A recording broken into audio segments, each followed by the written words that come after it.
Salve, rapaziada, sejam bem-vindos a mais um giro de notícias do nosso Vascão. Vídeo de hoje, vamos trazer aí todos os detalhes sobre o próximo jogo aí, nesse sábado contra o São Paulo, fora de casa, uma partida que pode e deve ser um divisor de águas para o Vasco aí em relação à continuação ou não do treinador Maurício Barbieri, né? Mudanças na equipe que serão feitas aí pelo treinador, buscando, né, uma nova forma, um novo sistema tático para poder surpreender o adversário. E também vamos trazer novidades sobre a polêmica envolvendo ali, né, as finanças da 777, cadê o dinheiro? Parece que houve ali algum tipo de explicação referente aí a essa situação de endividamento com parcelas de jogador, empresários cobrando o clube, e também vamos trazer novidades sobre um possível reforço, um possível camisa 11, um jogador atacante de lado de campo que estaria praticamente acertado com o Vasco, segundo alguns jornalistas, mais que grandes clubes de Série A do Campeonato Brasileiro estariam tentando atravessar essa negociação. Então já convido todos vocês a assistirem, acompanharem o nosso vídeo aqui até o final. Peço também a sua ajuda, a sua colaboração, deixando aquele joinha, deixando aquele like logo aqui embaixo do nosso vídeo. E você que está chegando aqui pela primeira vez, eu te convido a se inscrever aqui no canal. Só você correr lá embaixo desse vídeo, clicar naquele botão grandão escrito inscreva-se, né? Geralmente o botão está em vermelho ali, bem grande lá embaixo, para você fazer parte aqui da nossa família, né? E todo dia ter acesso às notícias e informações do nosso Clube de Regatas Vasco da Gama. Beleza? Então bora começar o vídeo falando aí justamente sobre esse próximo jogo, né? Como eu falei no começo do vídeo, que pode ser um divisor de águas. O Vasco indo bem, conseguindo uma vitória, surpreendendo o São Paulo. A tendência é que o Barbieri volte a ganhar moral, né? Possa aí estar continuando o seu trabalho, mas por outro lado, se o Vasco fizer mais uma péssima partida, mais uma atuação aí abaixo da média, o Barbieri pode ser demitido, pode ser aí, né, deixado de lado, né, um trabalho que começou lá mais ou menos há 6 meses, 5 meses atrás, mas que até agora não surtiu o resultado que era esperado, né? A gente esperava um treinador mais moderno, com diversas formas de jogo. Hoje ele tem um elenco na mão, não é o melhor elenco do Campeonato Brasileiro, mas com certeza tem bons jogadores. A gente tirou jogadores titulares de grandes equipes do futebol brasileiro, de São Paulo, do Corinthians. Temos aí jogador que foi o vice-artilheiro do Campeonato Brasileiro do ano passado, jogador de seleção uruguaia. Então era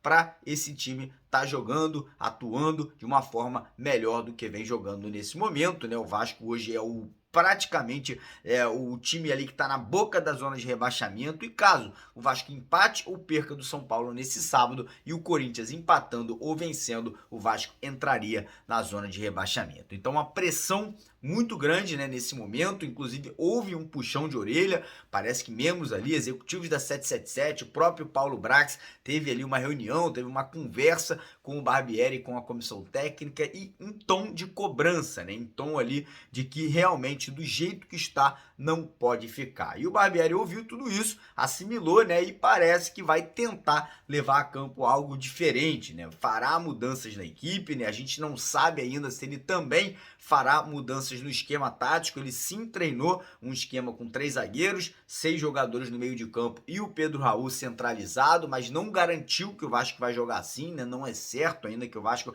vá a campo dessa forma. Enfim, é torcer para dar certo. Torço muito pelo Barbieri, acho que é um cara bacana, é um cara inteligente, é um cara ali que tá tentando fazer alguma coisa, mas não tá conseguindo, né? Eu acho que o grande problema da contratação do Barbieri pro Vasco foi a questão ali de estar chegando num clube com muita pressão, um clube que a torcida tá muito carente, um clube ali que o torcedor tá esperando uma mudança muito grande, vindo de um clube muito pequeno, como é o caso do Bragantino, onde não tinha pressão alguma, né? Onde ele não era ali pressionado pelos torcedores por grandes resultados. E o Barbieri, sinceramente, tá sentindo isso. Mas enfim, para a partida desse sábado, caso ele mude a equipe, né, jogue num 3-6-1, o Vasco deve ir a campo com o Léo Jardim no gol. Os 3 zagueiros seriam o Léo, o Robson e o Capasso, meio de campo ali com 2 alas, o Lucas Piton e o Puma Rodrigues, ali centralizados 2 volantes, Rodrigo ou o Cauã Barros e o Jair, mais à frente ali o Peck e o Alex Teixeira, e centralizado lá seria o Pedro Raul, como a gente falou. E caso ele vá no esquema de 4-3-3,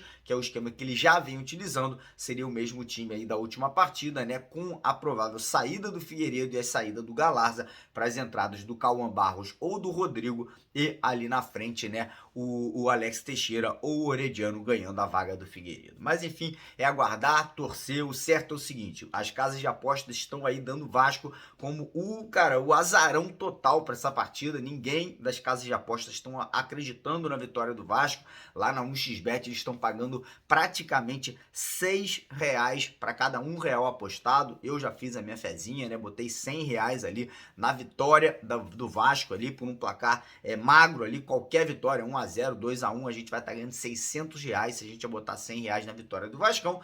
Já fiz a minha parte, né? E você que também quiser fazer a sua, quiser arriscar aí nessa vitória do Vasco nesse sábado, corre no primeiro comentário fixado. Eu vou deixar o link da 1xBet, mas não pode esquecer de utilizar o código MárioVasco, que também está lá embaixo, para você, primeiro, duplicar o valor do seu primeiro depósito e, segundo, você aí tá participando do sorteio de 5 camisas oficiais do Vascão lá no final do mês, né? Quando a gente vai trazer esse prêmio para a galera aqui que se cadastrar e utilizar o código promocional Mário Vasco, beleza? E agora vamos falar um pouquinho aí sobre essa situação da grana, polêmica, o que está acontecendo, porque hoje o GE soltou ali, né, uma reportagem muito detalhada, explicando tintim por tintim onde foi parar o dinheiro, o primeiro aporte dos 120 milhões e, segundo essas informações, grande parte desse dinheiro foi utilizado ali para cobrir, né, os gastos iniciais, né, algumas dívidas iniciais que o Vasco tinha, ou gastos operacionais com salário,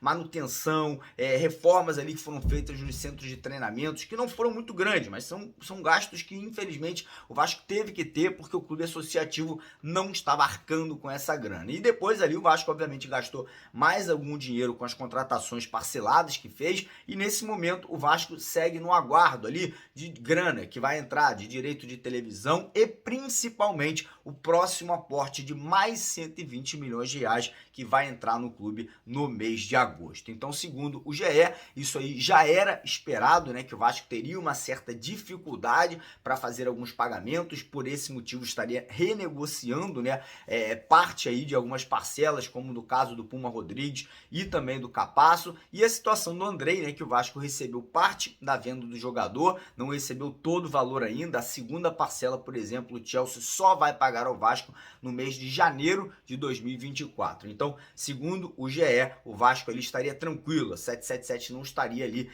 endividada, não teria nenhum problema, mas seriam problemas de fluxo de caixa. Eu, sinceramente, prefiro acreditar, prefiro aí entender que isso aí realmente é real, para que daqui para frente o Vasco volte a não ter problemas aí. A grande verdade é, o Vasco não está com salário atrasado, os únicos direitos de imagem que estão atrasados dos jogadores, a culpa não é nem da 777, né? A culpa, na verdade, são dos próprios jogadores que não abriram o CNPJ, né? Que é ali a situação de pessoa jurídica. Mas, enfim, é aguardar e torcer que com a entrada do dinheiro aí que vai estar caindo nas contas do Vasco no mês de agosto, né? Esses outros 120 milhões, mais os direitos de televisão, o Vasco possa tocar daqui até o final do ano sem dor de cabeça, né? Possa fazer as contratações que tem que ser feitas, pagar ali as dívidas que estão sendo cobradas e, principalmente, contratar jogadores de qualidade para o elenco vascaíno. E falando nessa questão de contratação, né, alguns jornalistas aí que cobrem o Vasco, né, que fazem essa cobertura diária do Vasco da Gama, estariam dando como certa já a primeira contratação do Vasco para a próxima janela, que seria um atacante de bom nível, né, de alto nível